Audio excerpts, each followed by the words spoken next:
Live on University Radio Nottingham, this is The Big Picture with Felix and Thomas Gregory. Oh, I can hear myself, that's interesting. Okay, joining us today we have Daisy. Hello. Daniel. Good afternoon, Felix. Good afternoon, Daniel. Titus. Hello, everyone. And Freya. Hey, guys. And a special guest, Saskia. Hi. Hello, Saskia. So, it's a different show today. We're going to be hearing people advocate who is the greatest Prime Minister of the post-war period, although we are allowing Churchill's war period to be counted too. So Daisy's advocating Churchill, who was Prime Minister from 1940 to 45, and again from 51 to 55. Daniel is advocating Thatcher, who of course was Prime Minister from 1979 to 1990. Titus is John Major, her successor, who was Prime Minister from 1990 to 1997. And Freya is doing Attlee, who was Prime Minister from 1945 to 1951. You may have realised that we started the show ever so slightly late, and that's because the fire alarm went off just as we were about to begin recording. Yeah, so apologies about that. We're also 3 Prime Ministers down from what was advertised on the Big Picture Instagram, which I know all of you listening follow. So we don't have Blair, we don't have the greatest Prime Minister, Douglas Hume, being advocated, and we also don't have Gordon Brown being advocated. So Thomas and I may suggest alternatives, but we won't be in this competition, of which Saskia will be the judge. We'd also like to advertise the new function to us to message the show. If you have any questions, you can go on to University Radio Nottingham's website and press, when you see the homepage under the recorder thing, you can message the show. So just type in there and I'll see your messages and I'll maybe pass it on to our lovely folk in the studio. Okay, so first of all, our wonderful guests are going to be advocating positive things about their candidate. Then we're going to be opening up the floor where it will be attack dog mode and everyone can start attacking each other over their points in a nice civilised debate. Nicer, gentler politics. So first of all, we're going to go in chronological order. So it's Daisy first, advocating Winston Churchill. Over to you, Daisy. Your time starts now. Thank you. So as Felix said, I'm advocating for Winston Churchill. So to put it bluntly, he did win us the war. So without him, we would be under the maybe Nazi regime, maybe speaking German. So I guess that is the main focus, as I've been allowed to talk about the war years. So yeah, we would be under a Nazi dictatorship. He orchestrated the evacuation from Dunkirk, which was pretty strong, and without that there would have been a lot of people that lost their lives, arguably maybe a suicide mission, as some would say. And yeah, although he was a flawed man, he was a great leader. So he had the ability to inspire people through nationalism, so not to give up, similar to our favourite Queen, who supported and helped the war effort. And moving on to his foreign policy, whilst there wasn't so much of a domestic focus, his foreign policy and his stance on the impending Cold War was one of his strengths, and arguably brought him back into the fold of politics because of his foreign policy. And going back again to the war years, his finest hour shows his ability to never give in when the circumstances showed imminent defeat and led us to victory. And it's not just me who may think that he is the best Prime Minister. The opinion polls also suggest that he is. So a study by Ipsos Mori in 2021 said that the public, 63% of the public said that Winston Churchill was the greatest Prime Minister in our history. So I think they're the main points I want to make, but thank you. Thank you. Thank you, Daisy. Thank you. Very well made. Could we have a small more interjection there? We have had some messages into the show. The only thing I fear is that they're by members of our own room. So I would just put that out to our candidates. You can, of course, use your phones to make notes on the different leaders. However, I would encourage you to save any of your comments for the second round, where you can make such comments. But you at home, of course, you can message in and tell us what you think. And you are, of course, missing out there, Thomas, that one of our wonderful audience members, or perhaps panel members, has said that Felix is a babe. They have said that. Love hearts. Thank you very much. Okay, I think that'll be Freya next, advocating Clement Attlee. Your time starts now. Okay, Clement Attlee. We all know what I'm going to say. The NHS, Social Security and the welfare state. A series of radical reforms passed under Attlee which have changed the foundation of British society and British politics ever since. No mainstream party would dare try and touch the NHS or the welfare state, officially speaking, regardless of any criticisms we might have of the actual policy. You might be able to argue that, well, the war provided the social context needed for reform to take place, and I'd agree with that, but the war also left the infrastructure of our cities destroyed, the basic resources like food scarce, the workforce decimated by the loss of life during the war, the family unit torn apart, and yet by the end of Attlee's tenure, we have a fully fledged NHS system, which I would argue is the most beloved institution that this country has to this day. It is the biggest employer of anyone in this country, and it's the 5th biggest employer in the world. We have full employment after Attlee's tenure. We have cradle-to-grave care for housing, basic needs, and he changed the school system as well, changing the leaving age to 15 years old. So I'd argue that Clement Attlee is the greatest Prime Minister of the post-war period. Thank you, Freya. Thank you. Okay, next will be Daniel, advocating Margaret Thatcher. Thank you very much. A big 30-year jump there from Attlee to Thatcher, but I'm very happy to make the case. Look, do you want to do the stopwatch, Thomas? Yes, Daniel, your time starts. It started? Now. Well, the biggest thing I want to say about Thatcher is that there has been no Prime Minister like Thatcher since before, and I don't think there will be one like her again. And the reason for this is because she said what she truly believed and fought. No Prime Minister has done that. Possible exception of Churchill during the wartime has had the balls or guts to do what she did time and time again.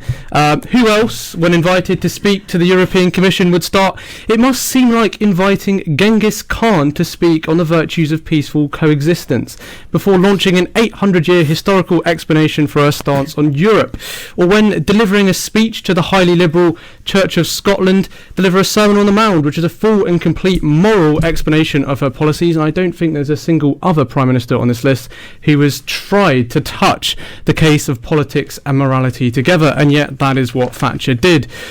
Or, with her first interview on Soviet television, lambasted for a full hour why communism did not work, which is something that basically no one in the entire Soviet Union had heard before. And so it's no surprise really that Thatcher is loved across the entirety of Eastern Europe and in places like Hong Kong, where freedom is under threat, because she was a fighter for freedom.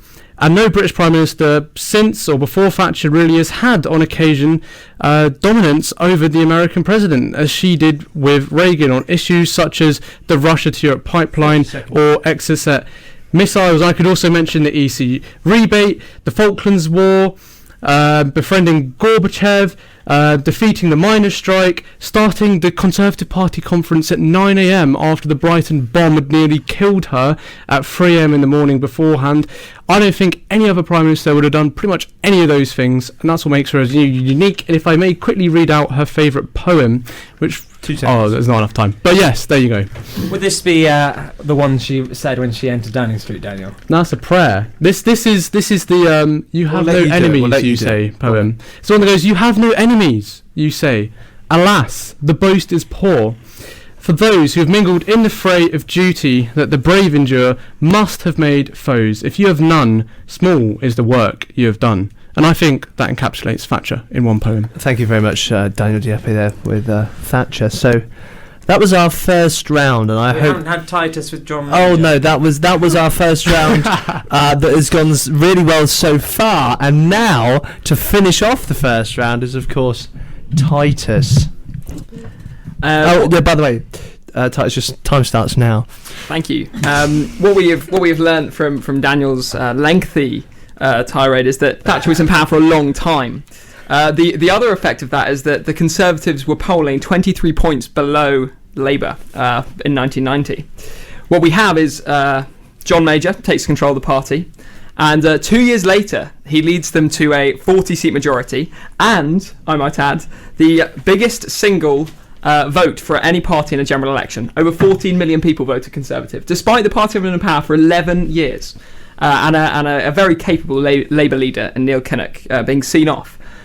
He had no right to win that election. It was outstanding. I would say it was the surprise underdog election victory of our period. He also abolished the deeply unpopular poll tax, which Thatcher had introduced. So he was in touch with people. He was the last true Conservative leader that made it a case for conservatism as it had been, where tradition is looked to, where the heritage of the party is celebrated.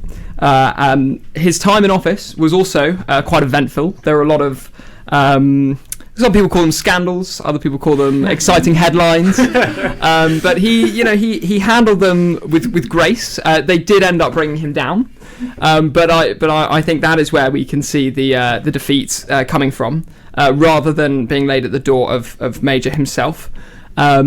He finally, and I think this is the most important point, I know that many people here will care deeply about this, he privatised the trains, the railway network, and that saw a turnaround in their fortune. There was an upsurge in usage, in quality and investment in our rail network. 30 seconds. And today we see the reward of that. We have a far superior train service than we did in the 1980s. So I think overall, John Major got all the important things right. He was successful electorally. He abolished unfair taxes, and he improved the trains. And he was a truly great man to lead our country for 7 years, actually. I think Edwina Curry would probably agree with you. I'm sure she would. A wonderful woman. Okay. Well, thank you to everyone for the first round. Very good cases being made there by you all. Before we start the second round, I think we've got a couple of things to say. First off, we've had a message in from the show, from the real world. Great show so far from Felix's dad, which is excellent news. So glad to hear that. And also, I think we could go over maybe to Saskia to not reveal how she feels necessarily about a preference at the moment, but maybe just tap in to see how she's doing with the candidates so far and whether they've been any good or not. Right. Well, I have some questions, but I'm not going to ask them, but I have some gaps that I'd like to be filled from all of you. Not to specify who, but so I'm looking forward to the counter arguments and stuff, because I think I'd need them to make a more informed decision. But yeah, I'm not quite leaning one way or the other yet. Oh, no, so it's all still to play for then, candidates, as we go into the second round, which, what did you call it earlier, Felix?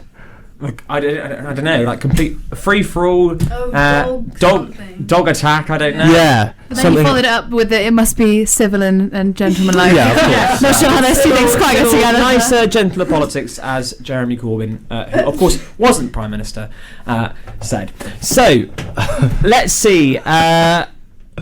It's all up to you now. I mean, just as long as everyone gets to say, no one speaks over each other, you're all welcome to say some things. Well, I've got a question first. We'll start with John Major, as it's fresh in my mind.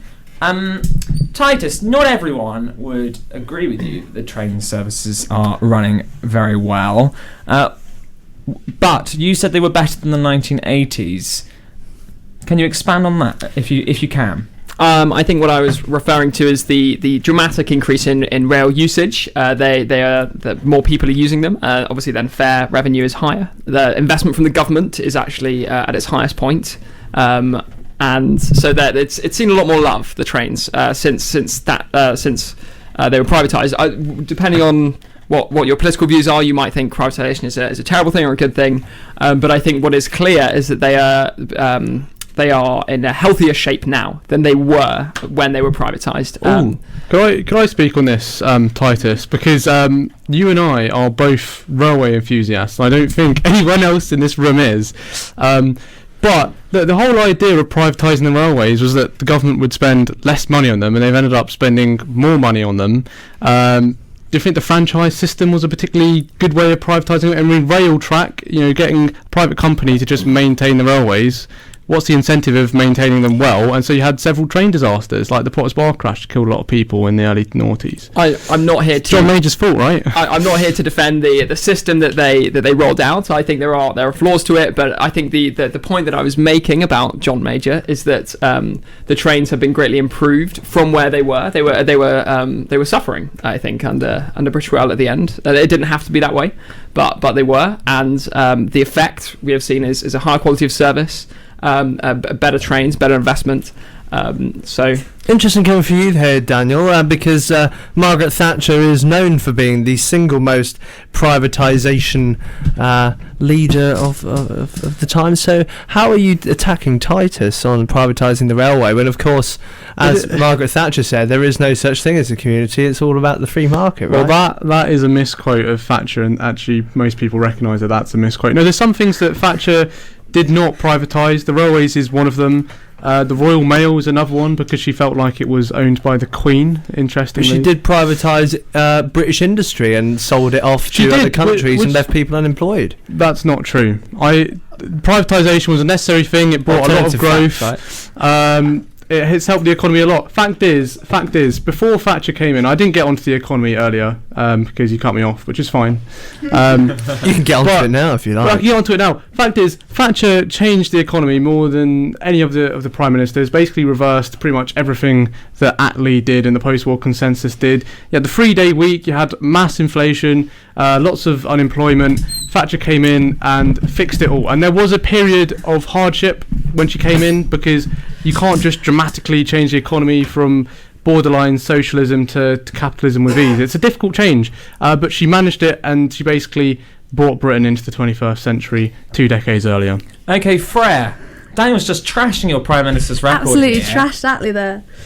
I mean, Thatcher's claim that she was going to improve employment and sort out the economy has actually turned out not to be the case. That 750,000 people unemployed at the end of her tenure than were at the start. So on her own claim, she campaigned on the idea that Labour wasn't going to get people working, and yet more people are unemployed at the end of her tenure. But her right to buy scheme, which got the central government, I think, was it 36 billion, but local governments didn't see any of that money, and the demand for social housing doubled in that time. Or at the same time, all the social housing is being sold off. So her claims that she improved the economy don't actually stand up. Right. So firstly, on right to buy, I would agree that a lot of local governments did not see that money, but certainly the people did see that money. People got their own houses. Council estates dramatically changed because when people have ownership of their own house, they care about it a lot more. People started seeing doors were painted, windows weren't cracked. There were dramatic changes in places where there was a lot of council housing. And secondly, on jobs, the thing that people forget, right, and this was the major problem with Attlee that people don't like to say, is he created a false economy. By nationalising coal, you basically said we're going to employ people on a high wage. What miners' wages actually increased faster than the market rate, up to 79. And so the jobs weren't really there. The government was just pouring in money where there weren't jobs. And Thatcher basically said, there isn't an economy for this, right? The unionisation has meant that the technology in mines hasn't increased. Miners were still using pickaxes as late as the 1960s. So really, unionisation had killed the miners' industry. It wasn't Thatcher's fault.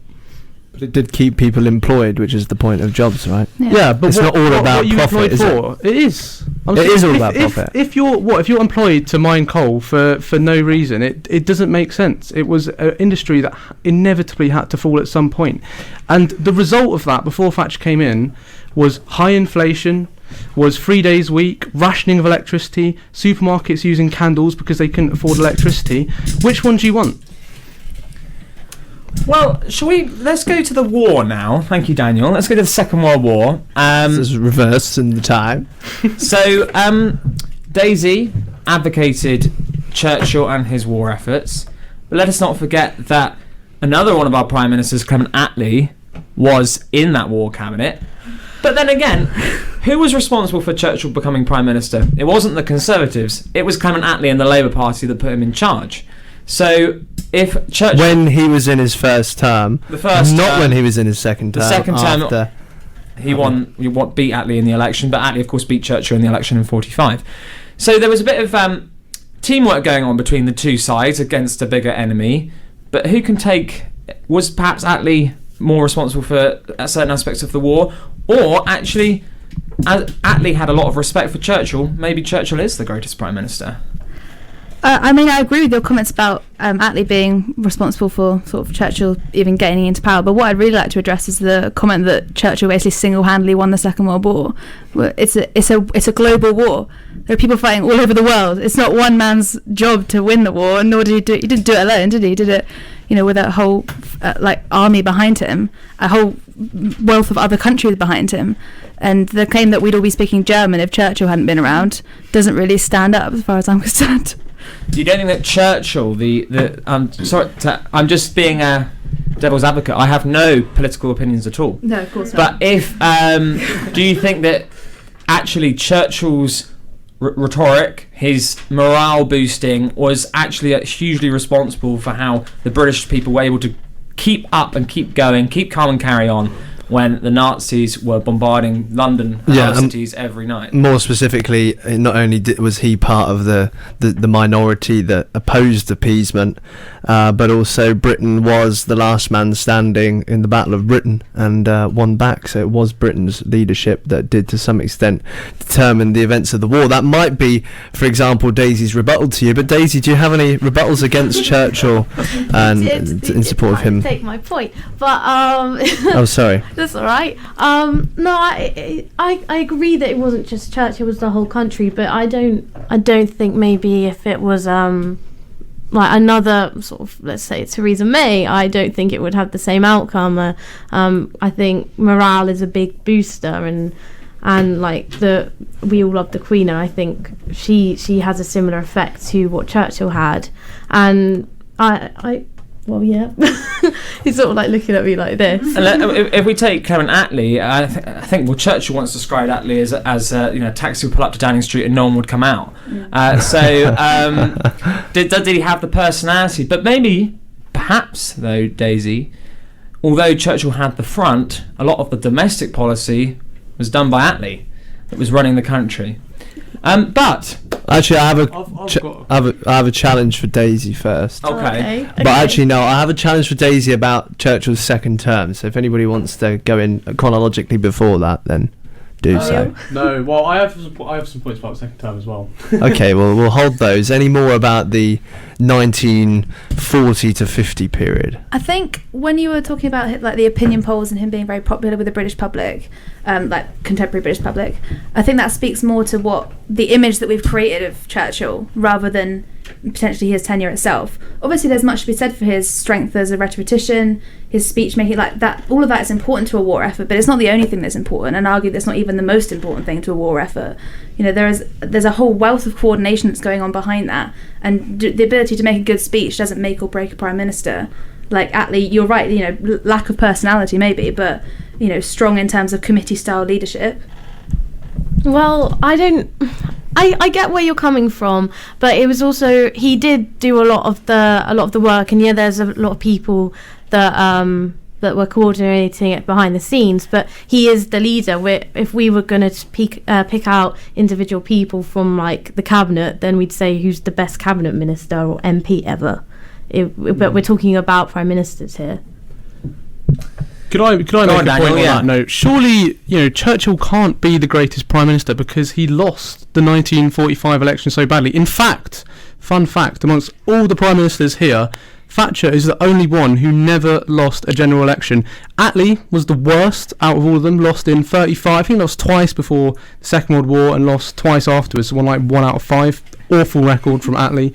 Major in 97 and also Churchill lost in 45.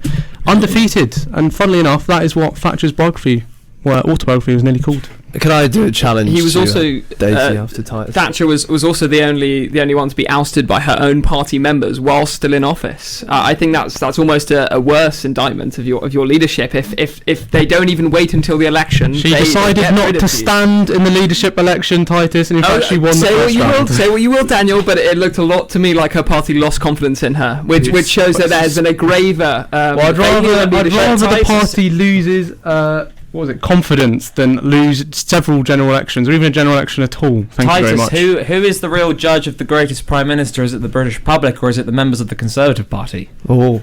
Well, the members of the public vote for and select their Conservative representatives, who will then have the authority to remove a leader if they deem that necessary in the interest of the country.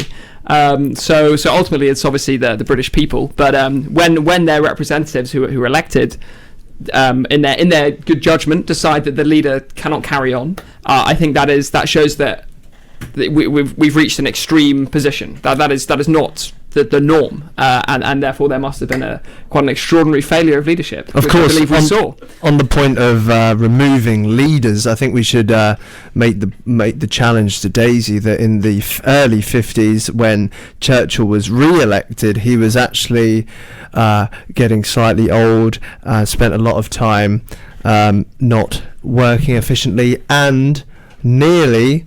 Anthony Eden and the rest of the cabinet really pressured Churchill to go, as well as his own Conservatives group. They pushed Churchill to go. So what would you say in defence of that, and does anybody else want to double down on that point of Churchill's second term, maybe?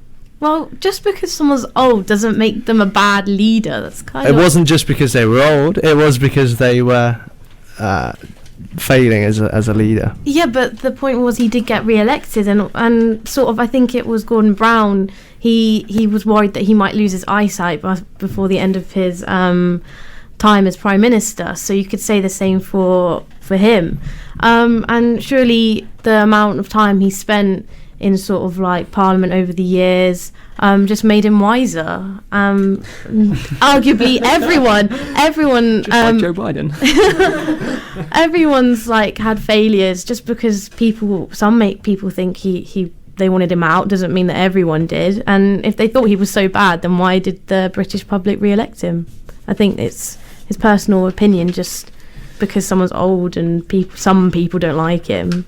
So, well, talking of elections, because Daniel did touch on it, obviously Thatcher did win 3, and it's also the case that Churchill in 45, Major in 97, and Attlee in it would have been 50. I think he ran in 55 when he was against Eden. Yeah. Before the war as well.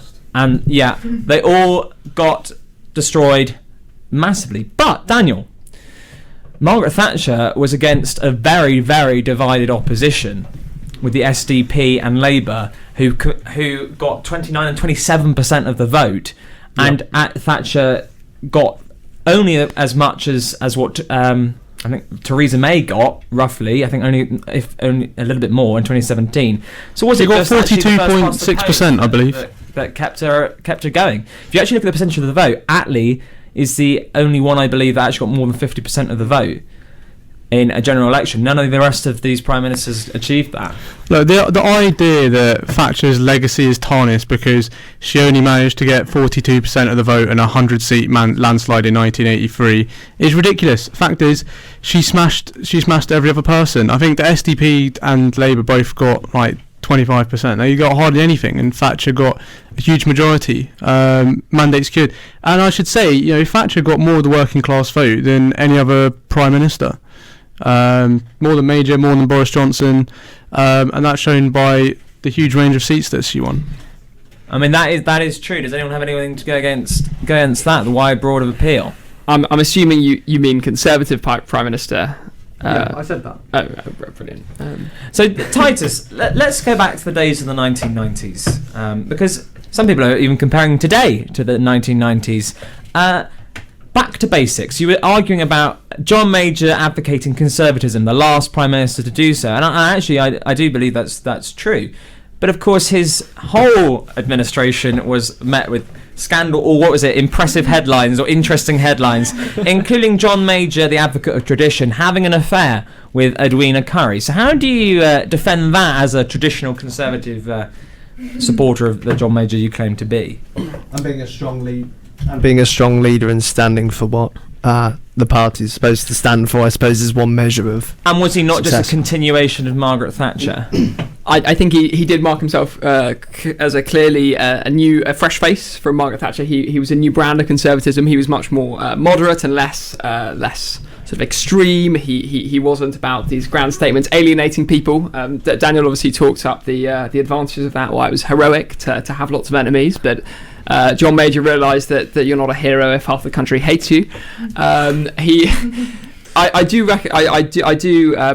concede that there were some moral failings in his party at the time, and that did undermine his message somewhat.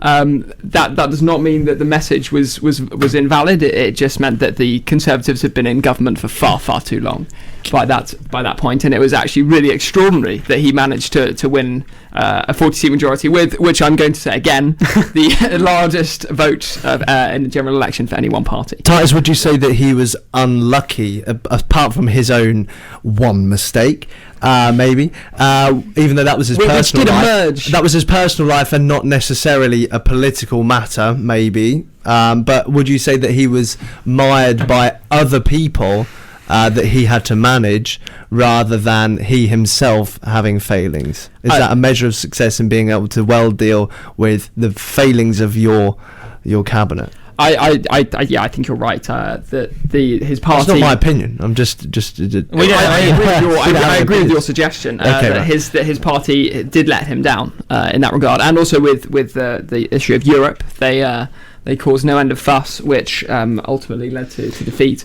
and division. But I think on his personal life, that was a moral failing which is difficult to overlook, and I think the only sort of mitigating factor is it did emerge after he left office, so it didn't define his time there, and like you say, it was a sort of a smaller event. It wasn't a serial sort of episode. Could I give you my favourite ever John Major quote, Titus? Are you going to? Yes, I am. Whether you say yes or no. On his leaving note that prime ministers give to, the incoming prime minister if they're from an opposition party, he wrote, "It's a great job. Enjoy it."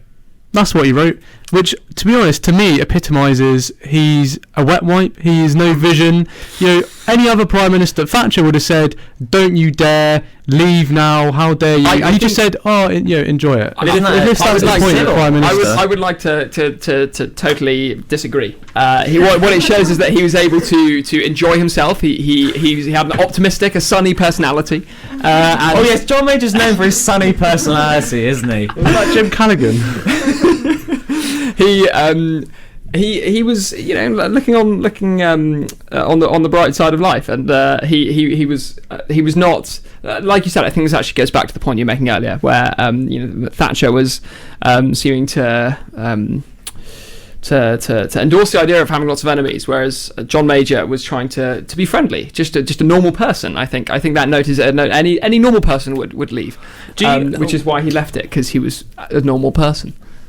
Well, I was just going to say, Titus, you haven't mentioned the Good Friday Agreement, which I know was signed under Tony Blair, but John Major, of course, was hugely influential in the signing of the peace in Northern Ireland. We've never been alive to witness the troubles in Northern Ireland, but it was a serious issue that John Major was did a lot of good for, which other prime ministers failed to do. Another feather in his cap. However, Titus, one challenge from our Brexiteer listeners, I'm sure, is that of course John Major took us into the European Union and supported its inclusion of the freedom of movement of people, as well as other things in what was the treaty called? Maastricht Treaty. The Maastricht Treaty, without consulting the British public, which the British public voted against in 2016 in the referendum. So was he maybe a bad leader because of that? Absolutely not. The Parliament has the authority to sign treaties, which it did. to approve treaty. Sorry, and he, as I said earlier, all the members there were elected by the British people, and so the British people endorsed that. I think that Brexiteer criticism of him is obviously ideological, and you cannot fault him for behaving as in line with his beliefs and his morals. He believed that was best for Britain, and he took us into that, and he addressed head on the rebels who wanted to bring him down, and they tried to, and there was a leadership contest, and he won. And I'd like to paint that in stark contrast to what happened to Mrs. Thatcher. Well, Mrs. Thatcher did win the first round, of course, but she was advised to go. But I take your point. Now, Freya, you are the only one who is advocating for a left-wing prime minister. Yeah, I feel slightly alone on the left here. And that's left-wing economics. But let's not forget that Clement Attlee was a supporter of the British Empire. How do you, as someone advocating a left-winger, put that into context? Yeah, I mean, you're right. You can't, I make no claims to Attlee's perfection, but it's a game of relatives, isn't it? And relative in its time, his opposition, Churchill. Under Attlee, India gains independence, Pakistan, Myanmar or Burma at the time. And if we compare that to Churchill's foreign policy, which I think you were sort of talking about earlier, sort of singing the praises of. Was that more with India, though? That was not more of him being against empire. It was more he couldn't afford to continue to run India. So, but is that not still a policy? Yeah, India gained independence under him when it had been unable to do so under Churchill. There was a lot of Churchill's obstinance on the matter, which led to the Bengal famine in, what was it? I'm not sure when that was. I might contest that. It wasn't just that, it was lots of environmental issues, but yeah, maybe he did contribute to that. But then the counter argument against Churchill unfortunately not sending or failing to maybe support India in providing grain. The grain was going to fuel England, so it was during a war. It was a very difficult time, but there are certainly criticisms you can measure against Churchill, but it wasn't just that he was consciously on purpose starving out people. I accept that, but he also did advocate for the use of poisonous gas for those that protested against the empire in India. So, swings and roundabouts when it comes to his empire policy. Which, of course, the same criticism you can measure against Churchill, because Churchill is the biggest imperialist on the panel right now. Daisy, what do you think to that? Well, yeah, I can't really say too much about that, but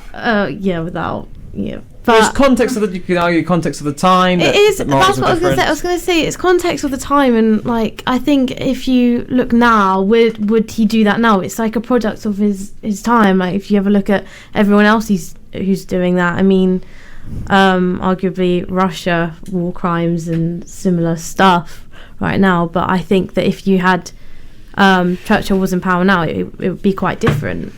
Yeah, I agree. My only point with it, insofar as that, was to say that if we're considering Attlee in the context of his time as an imperialist, then we can consider Churchill in the same same structure. Yes, very valid point. Very valid point.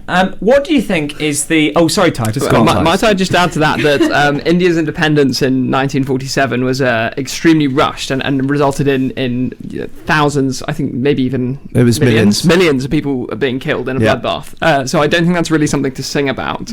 That the process of decolonization there was actually a disaster on by many metrics. However, not that they shouldn't have done it, but the way that they did it was awful. It was a bit of a sticky situation in terms there was no easy answer with that, and maybe that was a product of being in India in the first place, and that was a historic problem that started well before any of these prime ministers. But had Churchill been in charge during that time period, I mean, it's a counterfactual question we can't really answer, but I don't think it's a stretch to say that whole period of gaining independence would have been worse as a result of Churchill's more imperialistic tendencies than Attlee's. Thank you, Fred. All right, the next question I'm going to ask you all is, what is the greatest legacy of your Prime Minister? Could I ask a question about Attlee first? Go on, I don't think he was properly questioned. I apologise. I don't think there were any questions about Attlee's domestic policy. Go on then, Daniel. Please. How would you wrestle with the fact that Britain grew far slower than all the other European countries, despite the fact England won the war and was least bombed. Attlee failed to get, compared to Germany and France, Titus. France was quite badly bombed in parts, actually. Britain was bombed far worse than France. All right, but anyway, I may concede France after all. But he failed to end rationing. Right, Germany ended rationing far earlier. It was Churchill who ended up doing that, and yeah, just in general with his economic policies, state socialism, eventually culminated in the winter of discontent. Inflation, government couldn't control all the industries they owned, which are highly inefficient, and all that sort of thing. I mean, I think it's bold to contribute the winter of discontent directly to Attlee. Attlee, yeah. As a result, there's a fair few prime ministers. There was Thatcher in between that. Including create the conditions of which the winter of discontent He started the post-war consensus, and every prime minister until Thatcher, continued the state socialism that contributed to that. Which would include Churchill as well, of course, in that. Yep. Yeah. I mean, you and I will probably disagree on the right way to run a state anyway. We've got different political beliefs in that respect. But Attlee guaranteed rationing. I admit, lasted longer than it would have been nice to have. But the British people were fed in a time where food is scarce. Why was rationing not a success? Well, surely, right, you're in war. First thing you want to do is get rid of the things that happen in war, all the loss of liberty. First thing you want to get rid of is rationing. Well, yeah, but rationing was made there sure that everybody... to make sure that everybody No, was able to basically, eat. the Labour government was like unafraid for people to be able to buy their own food. They know how to do it. The government's better at choosing what food everyone needs to eat. It's completely false. Let the free market decide it. Clement Attlee was too scared to do that. But this is we can only judge them insofar that by their own metrics. If we're judging Attlee insofar that he supported the free market over a socialised state, then obviously he's going to fail because he's a socialist prime minister. But if we're judging him so far that did he achieve the aims he set out to do, he's the only person on this list that created the most comprehensive welfare state. What sort of aim is that? What if judging them on what their aims were? Well, I mean, what if their aims are really bad and terrible, and what if their outcomes are really terrible? That's a moral question for you. When we have rationing. If you can't expect Attlee to be a Thatcherite prime minister when that's not what he claims to be. I don't think it's Thatcherite to end rationing. It's not Thatcherite to end rationing. One of interestingly, when you're talking about aims, is a study done, I think, in 2009. I'd have to check that. Apologies to the listeners if that's factually incorrect. By academics, measured who was the best prime minister in terms of implementing their manifesto. And two of our prime ministers here actually came joint at the top, which was Attlee and Thatcher. So both of them, in terms of achieving what they wanted to still thinking that's not a good criteria, are both of them. Okay, defense of your point, yeah. Yeah, definitive. So what do you think then is the greatest legacy of your prime minister? Who are we starting with? Anyone can start that. Chronologically, Okay. Daisy, go on. I think mine's quite obvious. I've already spoken about it a lot, but obviously leading the war effort, and I won't say single-handedly winning the war, obviously, but I'd say leading the war effort and preventing the Nazis from gaining power over here. So yeah, I think that was Pretty good legacy. Freya, for Attlee? The security state, the welfare state, and the NHS. This is cradle to grave care. It's the first time that's happened in British politics, and it remains to this day, and that is a pretty good legacy, if you ask me. Daniel? Well, ever since 1979, when Thatcher first came in, no British general election has been won by a socialist government, which I think speaks volumes of the fact that the whole post-war consensus started by Attlee needed to be abolished and ended, and Thatcher did that, and so no socialist party has won since then. The Premier League. Premier League? In all seriousness, the Good Friday Agreement stands out as John Major's. So these are all very strong legacies. This is going to be tough for Saskia when she makes her decision. Okay, so we've looked at foreign policy, we've looked at economics, let's have a look at defence. Everyone was sort of on the same viewpoint there as well, weren't you? Everyone here was pro-West, so we can't. How could each candidate say which prime minister they think is least worthy of winning the title? Good as question. The best prime minister of the four here. So maybe starting with, we'll go backwards in chronology this time just to make it fairer. Titus, who is least worthy out of these four prime ministers? Probably that isn't yours. Well, obviously, Major is widely regarded as one of the greatest. I think if we're looking at the post-war years, we've got to say Churchill. Okay. His years were after the war were fairly insignificant. He was obviously an icon before that, and the myth of Churchill, which was created before his time as an actual prime minister, defined him. But he was a fairly insignificant prime minister who didn't affect much change or stand for anything notable in those years. Daniel? Look, if Blair was here, I would have said Blair, but I have to say Attlee. Bringing in socialism to Britain, which was inevitably going to fail, failing to end rationing, a really poor domestic policy after the war, and may I also add, had the worst record of winning general elections of any party leader amongst anyone here. How can you say Attlee is the best after that? Interesting that you bring up Blair, because of course we've not advocated for lots of prime ministers here, and Blair might have been indeed one of those advocated as being one of the best prime ministers overall. So if you were to go by election victories, he would be up there with Thatcher with a number of wins. Freya? If we're aside from personal political beliefs, so we're judging these people off the criteria that they set out to achieve, then I would say Churchill is the weakest. 2 votes for Churchill now. Obviously, if we're including his wartime period, then that maybe changes our considerations a little bit. But if we're starting from the post-war, I agree with Titus. That if we were going to include Churchill's war, would that change your opinion, Freya? Well, it's just not a fair comparison, is it, to include a wartime prime ministership? I think it's a slightly different but it's question. Part of his. Although in his post-war period, yes, there wasn't really much Churchill did do, but that war period is still with him in the. It speaks to his legacy, but then you'd have to assess whether each of these prime ministers, how they might have responded in a war. It becomes a very complicated question if you include those circumstances. True. It was an unprecedented circumstance, but I suppose everyone had their own, obviously not as big as the Second World War, but had their own unique situations that they had to deal with. Daisy, who do you think is the weakest candidate here? Well, I mean, this could be my bias. I'm trying to stop it, but Attlee, unfortunately.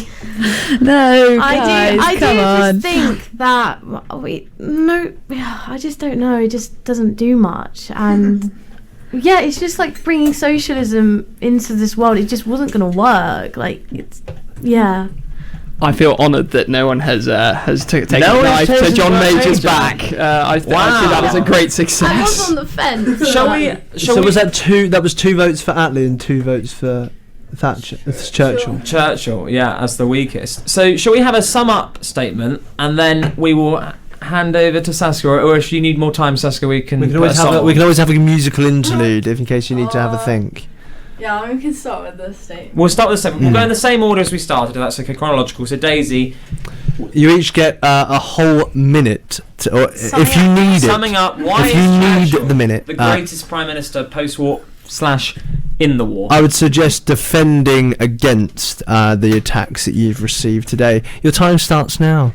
Well, I think that Churchill is the best prime minister because I know you've attacked him for maybe his racist and fascist views, but I believe that we would be in a very different place without him. And yes, maybe post-war he didn't do as much, but he does have a great legacy, and a lot of people know know who he is. And if you ask anyone, the opinion polls suggest that he is the best prime minister. That's what the British people want.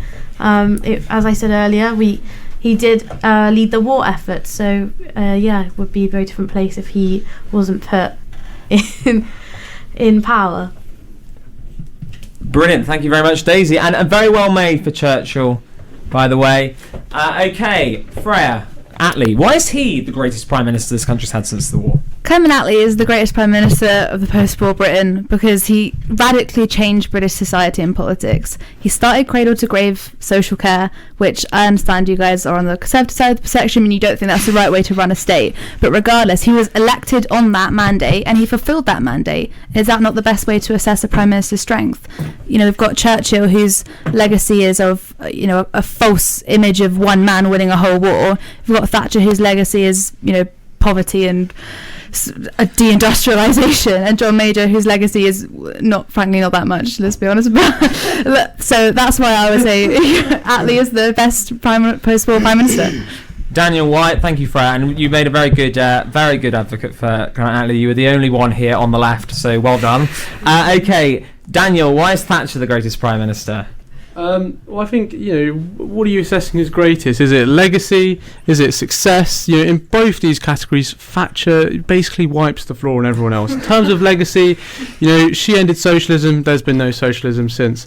In terms of success, economic success, completely changed how the economy was working. Foreign policy success, basically. No one has anything on her in terms of foreign policy. No one's even attempted to ask a question about that, which speaks, again, volumes of how amazing she was as a Prime Minister. And again, most success in general elections, which, of course, Prime Ministers have to win. So my advice, Saskia, go for Thatcher, first female Prime Minister. Anyway, go. I think the gender card. Okay, thank you, Daniel, for advocating Thatcher. You've done a very good job. Titus, why is John Major the greatest Prime Minister since the war? I think we've seen here that there is only one correct answer, and that is because we have one Prime Minister who didn't really do much, was too old to sort of affect anything much, a Joe Biden type figure in number 10. We had another two. That was Churchill you're referring to. That was Churchill. Yes. We have another two who were deeply divisive, who were either very unsuccessful in electorally, or another who was removed by her own party, fell out with all of her chums, and I think that we have deep flaws in all of these prospective prime ministers for the title of greatest. But I think that John Major really stands above the rest. He had no right, like I said at the beginning, he had no right to win the election in 1992. He inherited a 23 point gap behind Labour and came back and won a 40-seat majority with the biggest total votes of any party in a general election, and lost significantly at the end of his term. He did, but may I say that is true. But his party had through his tenure been ripping each other apart over Europe.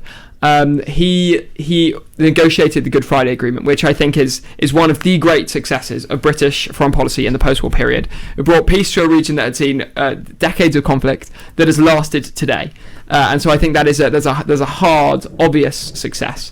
He abolished unpopular policies, fixed the railways, and there was constant entertainment. I really don't think we should forget this. There was the newspapers were having a field day.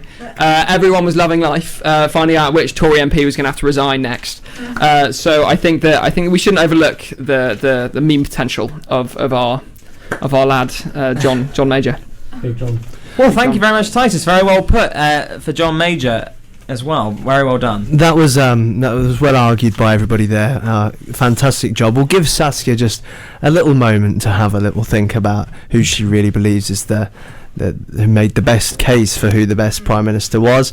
I'm afraid to say our Message the Show function has been significantly abused by the members in the room. Just to read out a few. Yes, Maggie T all the way. Big up Thatcher. I heart John Major from Edwina Curry, apparently. Vote for the grammar school girl. So, well done, everyone. Great debating. That sounds like it was either somebody in here or somebody from home. It was very kind of you. Well, myself as an Attlee supporter, I would never use the service of this to corrupt the discussion we're having. Of course you wouldn't. That'd be very un-Attlee-like of me. Only Prime Minister from Grantham was Margaret Thatcher. Only science degree, and of course trounced, to use the words of our contributor, saying 1983 trounced foot, not a fan like a foot, longest suicide note in history. And Felix's fault, that's me. My dad has said, great debating, everyone. So, well, you've got a huge seal of approval there. Felix, I'd just like to come to you yes. and ask how you feel today's show has gone and what you thought of the debating level. I thought it was excellent. I think that Churchill and Thatcher and Attlee are regularly cited as the greatest Prime Minister, and I've not heard anyone argue John Major was, but I thought that Titus did an excellent job advocating for that. I think it's going to be a very tricky decision for Saskia to make.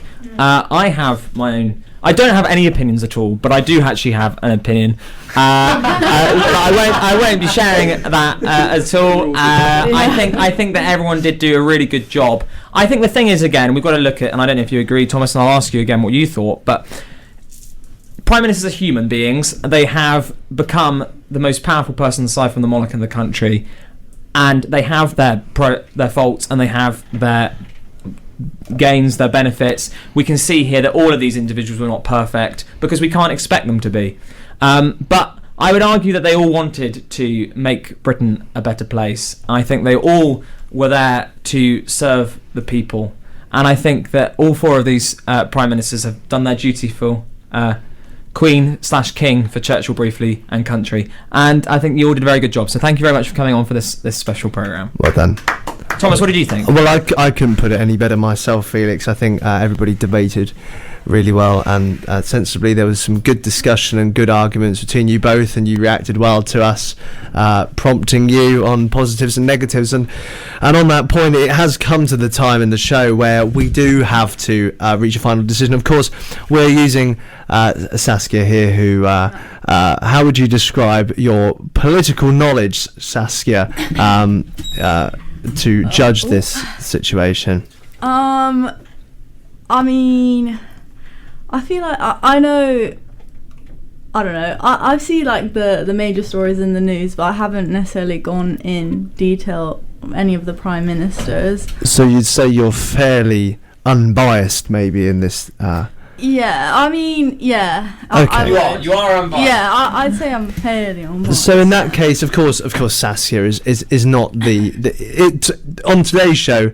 She is the law, but in the real kind of greater scheme of things, everybody might be a winner in somebody's books. But ultimately, we do have to go over to Saskia for her opinion on the lowdown of how she felt about which was the best prime minister. You can maybe detail it a little bit in terms of how you liked, but ultimately, we'll give it a big reveal of who you thought was the best. Over to you, Saskia. Yeah. Well. Basically, not the whole time, but second half, I mainly eliminated John Major and Churchill. Always. So for me, it was between Thatcher and Attlee, which obviously two very different prime ministers. Can't get much more different than that. But at this point in time, and basically like the latter half of the show, I'm going to go with Attlee. Whoa! Come on! Oh, do you want to say why? Yes, please do. Right, sorry. I mean, maybe, the whole pandemic might have, sort of cemented how important the NHS is to this country, and so that might have, affected my decision. But a legacy decision. NHS, yeah, obviously the NHS and the fact that Attlee did do what he set out to do. Obviously the whole India thing, loads of deaths, terrible, but again, would another prime minister have done the same thing? I don't know. And then with Thatcher, obviously, it's difficult. So many people unemployed, yeah. So I went with Attlee. Thank you very much, Saskia, for that decision. Second place given to Margaret Thatcher there, Daniel. How do you feel about that? Let's go over to our second place semi-victor. Yeah, obviously you've got to question left-wing bias in University Radio Nottingham. Yeah, do we have an impartial judge? Saskia is unbiased, I promise you. And let's go over to our winner. Freya. Well, does it really mean that the winner, or is it Attlee? What a noble win! Well, we can thank the NHS and everything they've done. Obviously, that was Saskia thought that was a strong legacy from Attlee, and I think we would all agree with that, despite many of us, perhaps many of the panellists, not thinking Attlee was the greatest. Although, of course, all the Conservative leaders after Attlee did continue to adopt the NHS as being a central part of British identity. And it's been funded the most by our current government, believe it or not, despite many of its failings that I'm sure every member of the panel would argue. So this has been The Big Picture. We are back for our final episode of the year, this academic year, on the 11th of June. Thank you very much to Daisy, to Daniel, to Titus, to Freya, and to Saskia for judging. Thomas, I'll let you say the last... Well, I mean, it's just been fantastic from everybody. Well done. Great job. Thank you to Saskia for judging. This has been The Big Picture with Thomas Gregory and Felix Hawes. Thank you very much for listening. Good afternoon.